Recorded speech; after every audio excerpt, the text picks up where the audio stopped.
Hey, I'm ElusiveKev, Mr. Khan. Welcome back to Monster Energy Supercross. Has Kev Hillman did not have a good return visit to Anaheim, California last time out? Can he do much better around the faster University of Phoenix Stadium in Glendale, Arizona? As there we are for the first heat race. Let's see what Highside can do. Let's get underway. Well, what I said should be a very fast track here in Arizona. Very wide first corners. Oh, someone messed up on the inside. It's got lots of jumps as well. That's this course. Definitely one of Highside's favourites on the calendar. We're looking to do much better than he did in Anaheim. As he has new tyres as well. Michelin have finally given him some good tyres. Ordered them from France, that's why it took a while.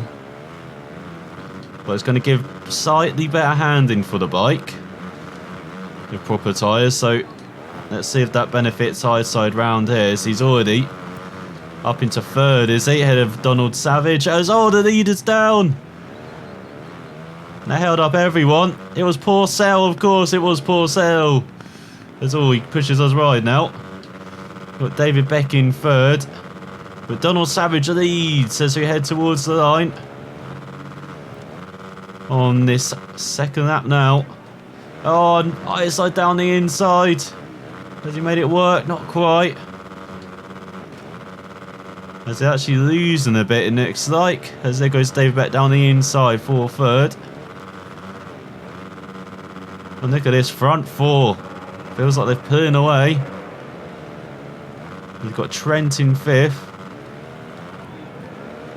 So he's kind of held up there through that corner by Savage. As Porcel tries to take the lead. But now it's Highside trying to take the lead down the inside of Donald. And he does take the lead on this second lap of this heat race. Love that corner. You can take that at such a high speed. This corner's the total opposite. Low as he slide the rear. And hope it sticks. It just about did for Highside there. As we go through. That very long right-hander, such a tough corner to nail. And it looks like the new tyres are working for Highside. He's up in the lead. Head of Porcel. Trent in third. David Beck in fourth. Donald's dropped back. Did he crash? Did he get caught out again? Someone by that right-hander. As we go through this section. So beautiful, these sections, if you nail them. Not if you don't know. So it costs you a lot of time. Now that's a bit wide, too much speed into hairpin, but into the whoop section. You can see Case so much speed. There's David Beck in second, head of Porcel. Got Michael in fifth. Look at this Highside, much more Hermes. Once again, tough blocks are doing it by themselves. Or doing it for themselves, should I say. So they go 103. As he goes on to the penultimate lap of the race, leads by 7.9 seconds. Head of Porcel. As he cases all those jumps. That'll probably cost him no time at all, no? It's definitely much more at home at this high speed course than at the Anaheim course. It's rich, a bit more technical, a bit more focused on rhythm. Well, I say that most of this course is rhythm sections, isn't it? Over the jumps, over that whoop section. It's definitely quick air. You can have a good run heading into this right-hander. Never know what will happen. There's Porcel taking back second, head of Beck. Trent in fourth, the last qualifier, remember, but he's battling hard at Michael to get through to the main event, which Highside has cruised to, has he? Almost. One more lap to go as he sets another fast out, another 103.6. He's consistent, this kid. There are maybe more upgrades in the future for this bike. Depends how Highside performs and availability as well. You have to order them from France again. Or Austria. There's a KTM part. But Beck up to second. Porcel down to fourth. Beck up still in third. Michael up to second. Changing on a dime behind. Trent is missing out in fifth now. This is still covered by just a couple of seconds. Anything can change, and you saw that battle for second between Michael and David Beck through the right-hander. As now we go over the last couple of jumps. Look at how close it is. A 10th separates them by Jason Anderson fifth as well as we win.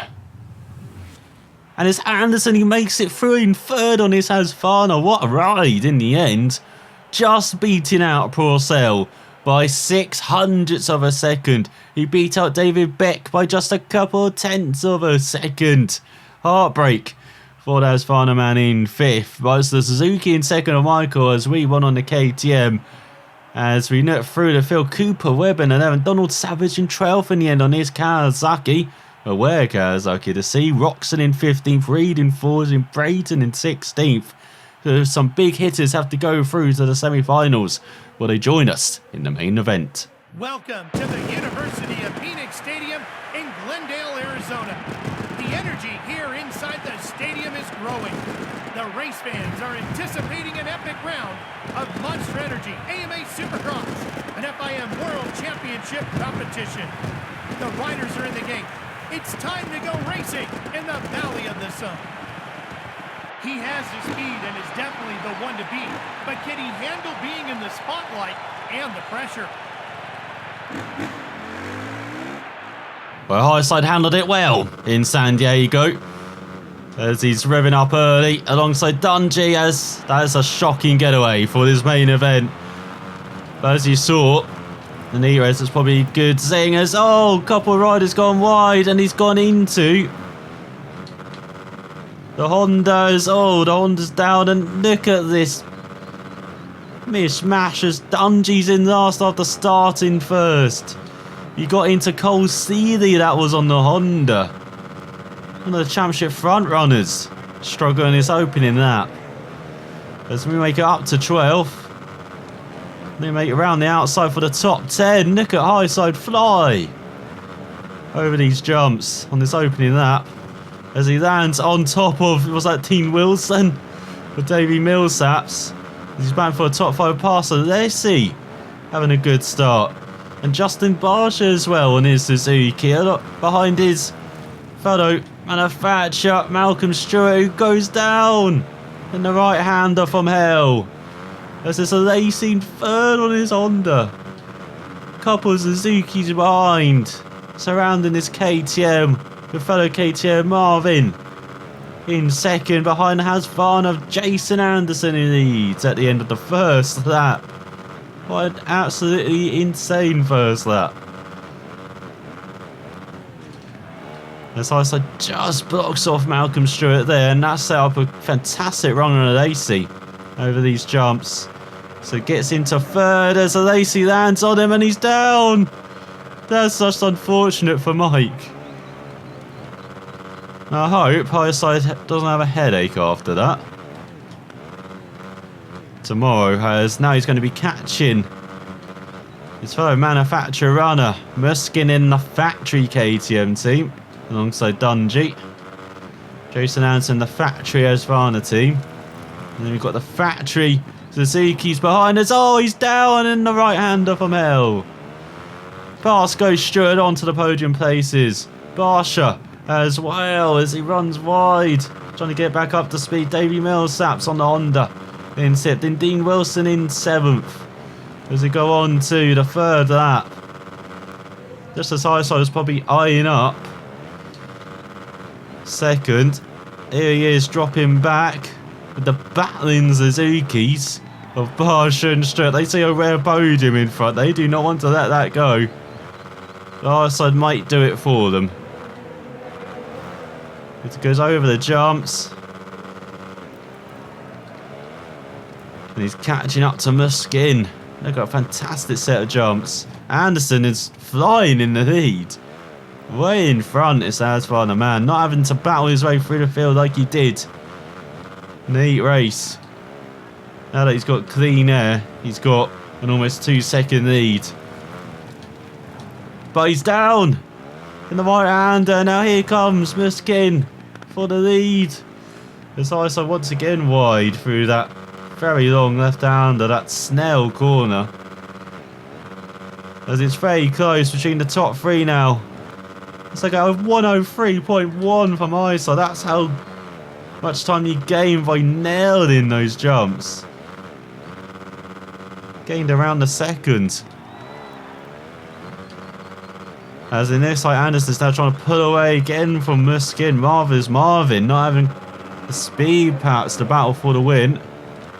But ISO showing that he perhaps does. It's very tight round that right-hander. As there he goes, setting up the move into the corner. Oh, he's down! Stacks it! Just as he's setting up the move for second. And now we've got Millsats behind in fourth. Couple of seconds behind. Justin Barsha still battling for Suzuki. We go past the right hander and Muskin's taking the lead from Anderson. Was he down again? In the right hander from Hell. As we approach the halfway mark of this race, it's still a three-way battle for the win despite a mistake from my side. He's still just 1.6 off the lead. That's not a good first set of jumps. And as you can see, that's just upset him the rest of the way. As Millsap's in fourth on his Honda. Barsha in fifth. Where is Dungey? Where is Reed? Where is Seeley? As well after that opening lap. Dungey, remember, dropped all the way from first to last in that first corner. There's Anderson's dropping back. Here comes Highside for second. And it's like he's taking it from Nasvarna. It's the now KTM 1-2 with Marvin in front as he kind of rocks the boat over that whoop section. That was not good as Millsaps is now pulled away as Anderson pushes Highside into the right hander, but as that cost the Hasvarna, man. Did not seem right in the tail of Highside as we saw going into that right hander. As we go into the second half of the race, it's the KTM 1-2, but who's going to win it? Is it going to be Marvin or Happy Highside, maybe? We will find out in just over 4 minutes' time. Barsha still hanging on to the top 5 for Suzuki. Great to see. Like I said, lots of big names down the field, including Championship leader Roxon, second place Seeley, and Cooper Webb as well on his Yamaha. Coming to the fore in fifth. It's all a bit wide from my side. Apparently you can take this alternate line, no? And as he goes very wide into that corner as he tries to set up the move maybe into the right hander. No, Muskin, he chokes, he's down, the Frenchman. And so now Hillman leads. There seems to be a curse this race. If you lead, the right hander from Hell grabs you and drags you right down under. Let's see if he can hang on the final third of this race. As he's got a second lead on Muskin. Procell right at the back.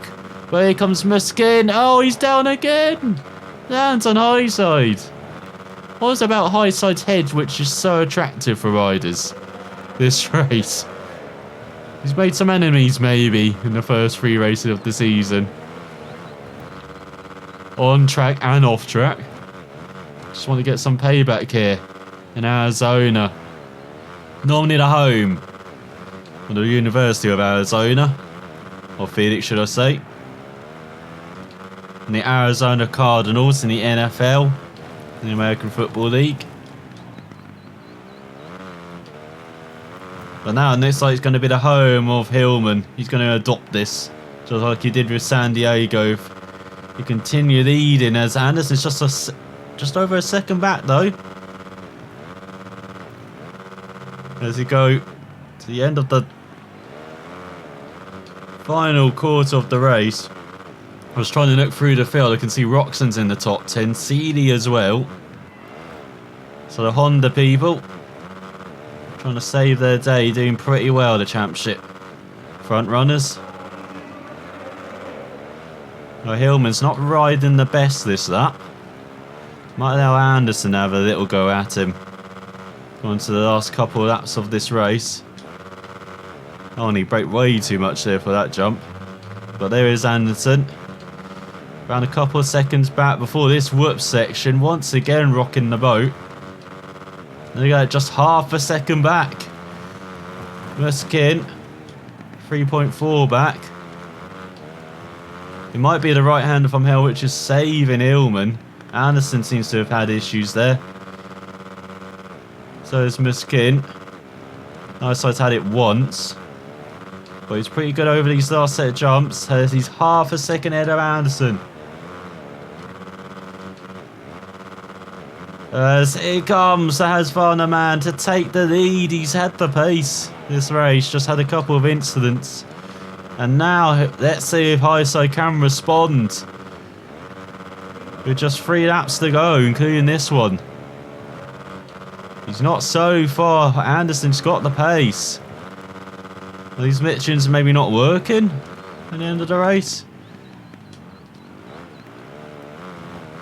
As Highside takes it back with the high line. Great move. Maybe he's just cruising a bit. As Muskin's not rejoining this front two. Let's go through the right-hander. Got Millsaps in 4th. Cooper in 5th. Very stable top 5 apart from the battle for the lead as Anderson sees the gap and takes it. Takes the lead. Approaching the penultimate lap of the race. And Highside blocks him off. Going into this section. Very aggressive tactics on the Macau rider. Well, he's got to do it. He's got to try and stem Anderson's flow in the first half of this lap. So he can take the lead. Because Anderson messed up that section. And then flat out through the right-hander.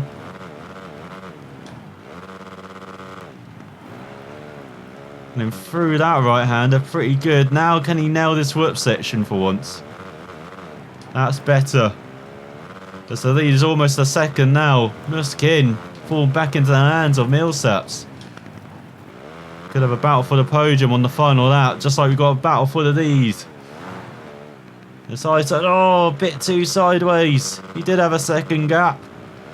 He's now going to be nose to tail heading on to the final lap of this race in Arizona.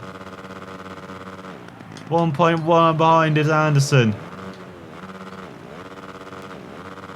No, this is not the time to start casing all the jumps. Highside. Lucky he nailed the final one. Well, where's Anderson? First off the lap, he's superb. And through that Snell corner at the end of the lap. But he's not on our tail. Highside tries to put away. Through the right-hander. That might be Anderson, actually. He might have actually pulled the gap. 2.7 ahead. Where's Highside found this pace? As he goes through the corner from L. Then goes through the Snell. Which feels like hell sometimes. As he's got a 4.1 second gap on Anderson. Muskin looks safe in 3rd. As Highside wins again. 2 from 4. As they'll spread out in the top 5, but Nook behind. Roxon recovered to sit just ahead of Wilson by over a 10th of a second at the line. CD in 8th. Dungy in 9th. And Barsha after battling for the top 5 for so long. Ends up in 10th on his Suzuki ahead of Baggett. Ryan Murders, Chadwick in 13th. Brayton and AC in 15th, who was up there on the opening lap. And Vince Reese at the back. You can tell these guys have been doing their work during the week. They came into this race fast, strong, and ready to battle. So in the championship, Roxon leads by 4 points ahead of his fellow Honda CD. Anderson really closes up in 3rd. Muskin in 4th as well, with Leapfrog's his teammate Dungeon. Look at Hillman in set 24 points back after the opening quarter of the season. With Dean Wilson in 7th on his Husqvarna, and Davey Millsaps on his KTM in 8th, Chad Reed in 9th, and Justin Brayton in 10th on his Honda. Good variety of manufacturers in the top 10. And then looking outside of it, you can see the top Suzuki is Brock Trickle just ahead of Justin Barsha in 13th and 14th. As it looks at now 26 riders scored so far this season, with the Suzuki of Patrick Elkins at the back. As you look through the rest of the non-point scores, quite a lot of Kawasaki's there, with Justin Calhoun in last in 41st. So not a bad return to form for Hillman, as he's got fans again now. They're very happy after seeing that pitchy total role reversal of Anaheim, California. But he's heading to the tricky Oakland circuit at the Stadium of Oakland next time out for round 5 of the season. It's been very up and down for Hillman. Can he break that streak next time out? So thanks for watching, and we'll find out then.